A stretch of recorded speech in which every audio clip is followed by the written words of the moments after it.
بسم اللہ الرحمن الرحیم۔ السلام علیکم پیارے بچوں، امید کرتی ہوں آپ خیریت سے ہوں گے، اللہ تعالیٰ کی حفظ و امان بھی ہوں گے، اللہ تعالیٰ آپ کو صحت و تندرستی والی زندگی عطا کرے۔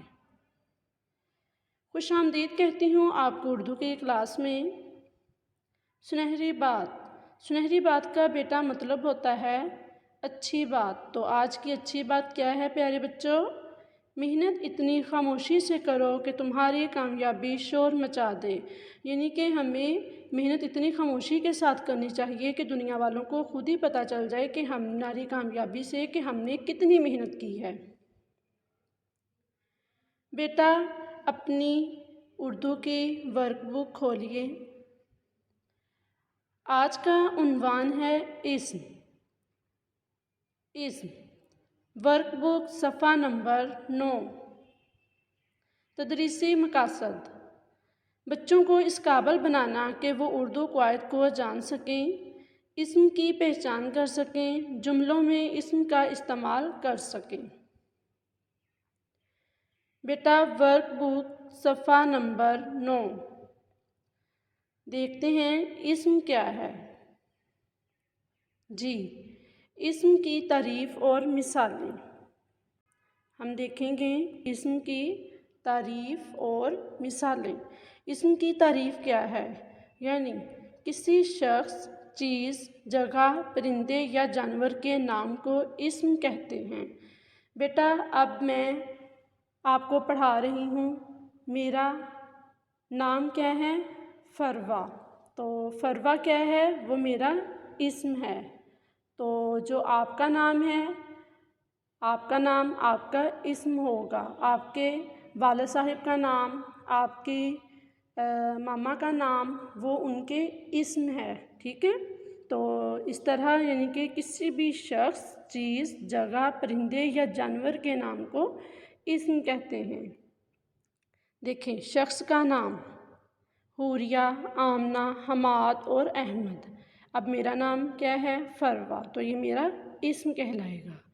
چیز کا نام: کتاب، کرسی، پھول، پانی اور میز۔ یعنی کہ کسی بھی چیز کا جو نام ہے، تختہ سیاہ، کرسی، آپ کے گھر میں جو بھی چیزیں پڑی ہیں، اگر کچن کی کوئی چیز ہے یا باغ میں کوئی چیز ہے، پھول ہیں، پھل ہیں، سبزیاں ہیں، تو ان کے جو نام ہیں وہ ان کے اسم ہیں۔ جگہ کا نام: کراچی، لاہور، ملتان اور مسقط۔ یعنی کہ کسی بھی جگہ کا نام جو ہے وہ اس کا اسم کہلائے گا۔ اب ہم فیصل آباد میں رہتے ہیں تو اس جگہ کا نام کیا ہے؟ فیصل آباد، یہ اس کا اسم ہے۔ اگر آپ کسی گاؤں میں رہتے ہیں، کسی گاؤں کا نام یا کسی شہر کا نام، وہ اس جگہ کا اسم کہلائے گا۔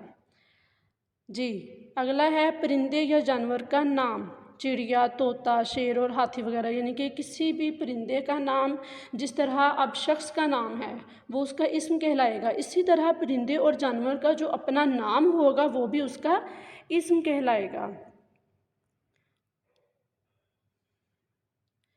اب ہم اس کی کچھ مثالیں دیکھتے ہیں۔ دیے گئے الفاظ میں سے اسم ڈھونڈ کر ان پر دائرہ لگائیں۔ اب سیب کیا ہے؟ یہ پھل کا نام ہے، تو یہ پھل کا نام ہے، تو یہ کیا ہے؟ اسم۔ اب بکری جو ہے وہ جانور کا نام ہے۔ ہم نے پڑھا کہ کسی جانور کا جو نام ہے وہ بھی اسم کہلاتا ہے۔ فاخر کیا ہے؟ فاخر کسی شخص کا نام ہے، تو یہ کیا کہلائے گا؟ یہ بھی اسم کہلائے گا۔ مسقط کسی شہر کا نام ہے، تو یہ کیا کہلائے گا؟ مسقط کسی شہر یا ملک کا نام ہے، تو ہم نے پڑھا کہ وہ بھی اسم کہلائے گا۔ بوتل یعنی کہ یہ کسی چیز کا نام ہے، وہ بھی اسم کہلائے گا۔ ایمان کیا ہے پیارے بچوں؟ بتائیے گا۔ شخص کا نام، شاباش، تو یہ کیا ہے؟ اسم۔ دروازہ، دروازہ چیز کا نام ہے۔ کوّا پرندہ، یعنی کہ یہ ایک پرندے کا نام ہے، تو یہ بھی پرندے کا اسم کہلائے گا۔ لاہور کیا ہے پیارے بچوں؟ بتائیے گا۔ شاباش، لاہور جگہ کا نام ہے۔ شیر، شیر کیا ہے؟